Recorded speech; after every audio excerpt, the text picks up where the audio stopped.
नमस्ते। बिजली से दुर्घटना और ऐसी दुर्घटनाओं में उठाए जाने वाले कदमों के इस सत्र में आपका स्वागत है। आइए अब इसके बारे में सीखते हैं। आइए अब इस सेशन के उद्देश्यों पर एक नज़र डालते हैं। इस सेशन के अंत में आप सक्षम होंगे इलेक्ट्रिक शॉक को परिभाषित करना, इलेक्ट्रिक शॉक के प्रभावों को परिभाषित करना, इलेक्ट्रिक शॉक के दौरान पीड़ित के इलाज के लिए किए जाने वाले कार्यों को परिभाषित करना, इलेक्ट्रिक के उपकरणों के आसपास सुरक्षा उपायों को परिभाषित करना, व्यक्ति को इलेक्ट्रिक के बेयर वायर से अलग करना। आइए पहले समझते हैं कि इलेक्ट्रिक शॉक क्या है। यदि कोई व्यक्ति इलेक्ट्रिक के बेयर वायर के संपर्क में आता है और यदि वह अपने आप अलग नहीं हो पाता है तो उसके शरीर में इलेक्ट्रिक का करंट प्रवाहित होता है।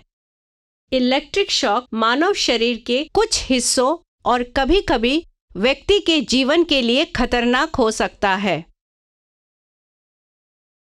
इलेक्ट्रिक शॉक की गंभीरता निर्भर होती है शरीर से होकर गुजरने वाले करंट का स्तर, शरीर में कितनी देर तक करंट प्रवाहित होता रहता है।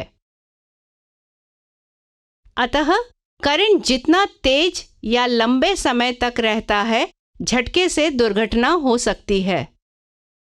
इसके अतिरिक्त झटके की गंभीरता को प्रभावित करने वाले अन्य कारक हैं झटका लगने वाले व्यक्ति की उम्र, आसपास के मौसम की स्थिति, फर्श की स्थिति, गीला या सूखा,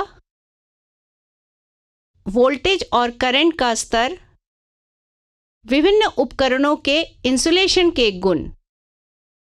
आइए अब इलेक्ट्रिक शॉक के प्रभाव को देखते हैं। इलेक्ट्रिक शॉक के प्रभाव अलग अलग मौजूदा मूल्यों पर भिन्न हो सकते हैं। 1 मिली एम्पेयर से 5 मिली एम्पेयर का करंट कम जोखिम वाला होता है और इससे झुनझुनी और सनसनी होती है। 10 मिली एम्पेयर से 300 मिली एम्पेयर का करंट मध्यम जोखिम वाला होता है और इससे लगातार मांसपेशियों में सिकुड़न और वेंट्रिकुलर फिब्रिलेशन हो सकता है। 300 मिली एम्पेयर और उससे अधिक का करंट अत्यधिक जोखिम वाला होता है और इससे डिफिब्रिलेशन और जलन हो सकती है। 1 मिली एम्पेयर से 5 मिली एम्पेयर के बहुत कम करंट लेवल पर इलेक्ट्रिक शॉक का प्रभाव केवल एक टिंगलिंग सेंसेशन, सनसनी हो सकती है, लेकिन यह झटका ही किसी के संतुलन खोने और गिरने के लिए पर्याप्त हो सकता है, जिसके परिणाम स्वरूप दुर्घटना हो सकती है। 10 मिली एम्पेयर से 300 मिली एम्पेयर के अत्यधिक करंट लेवल पर मांसपेशियां सिकुड़ सकती है और व्यक्ति स्वयं संपर्क से अलग होने में असमर्थ होगा। वह होश खो सकता है, यहाँ तक कि उसके हृदय की मांसपेशियां भी सिकुड़ सकती है। 300 मिली एम्पेयर और उससे अधिक के अत्यधिक करंट लेवल पर झटका लगने वाला व्यक्ति अपने पैरों से गिर सकता है और उसे गंभीर दर्द होगा और संभवतः संपर्क के पॉइंट पर वह जल जाएगा। ऐसा ज्यादातर मामलों में घातक होता है। आइए इलेक्ट्रिक शॉक की स्थिति में किए जाने वाले कार्य के बारे में जानते हैं। यदि इलेक्ट्रिक शॉक से पीड़ित व्यक्ति सप्लाई के संपर्क में है तो व्यक्ति को इलेक्ट्रिक के संपर्क से मुक्त करने के लिए उपयुक्त गैर विद्युत संवाहक मटेरियल जैसे लकड़ी या रबड़ को चुनें। इलेक्ट्रिक बंद कर दें, खुद को इंसुलेट करें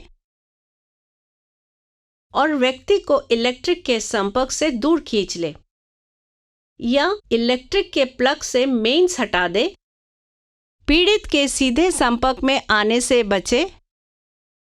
अगर रबड़ के ग्लव्स उपलब्ध नहीं हैं तो अपने हाथों को सूखे कपड़े या कागज से लपेटें।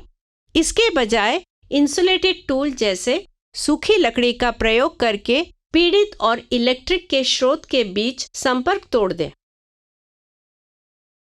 एक अन्य विकल्प कुछ इंसुलेटिंग मटेरियल जैसे सूखी लकड़ी, रबड़ या प्लास्टिक या जो कुछ भी हाथ में है उस पर खुद को इंसुलेट करने के लिए खड़ा होना और व्यक्ति या केबल उपकरण पॉइंट से धक्का देकर या खींचकर संपर्क तोड़ना है। अपनी व्यक्तिगत सुरक्षा को सबसे अधिक प्राथमिकता के साथ सुनिश्चित करें।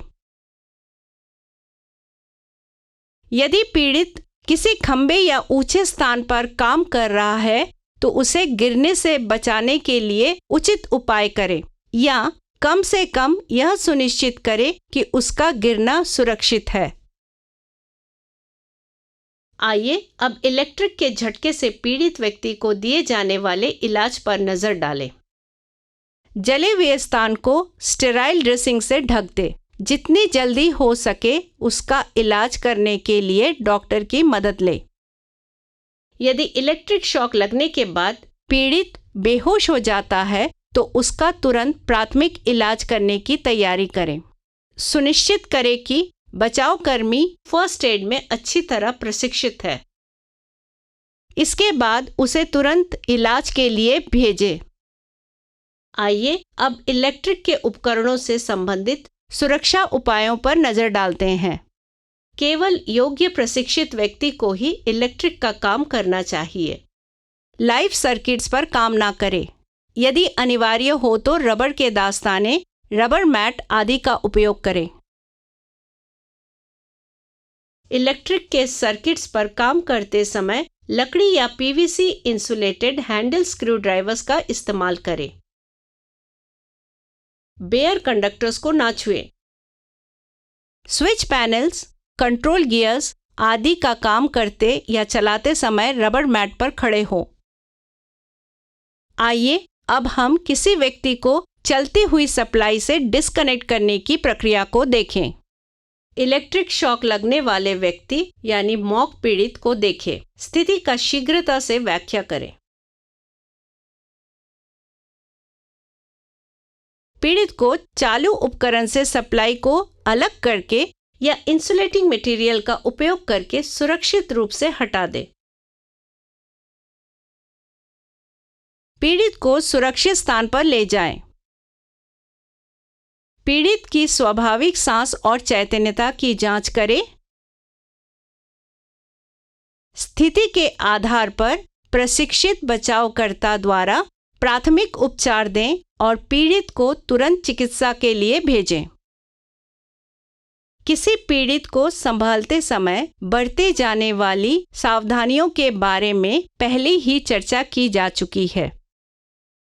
पुनरावृत्ति हमने सीखा है इलेक्ट्रिक शॉक को परिभाषित करना, इलेक्ट्रिक शॉक के प्रभाव को परिभाषित करना, इलेक्ट्रिक शॉक के दौरान पीड़ित के इलाज के लिए किए जाने वाले कार्यों को परिभाषित करना, इलेक्ट्रिक के उपकरणों के आसपास सुरक्षा उपायों को परिभाषित करना, व्यक्ति को इलेक्ट्रिक के बेयर वायर से अलग करना।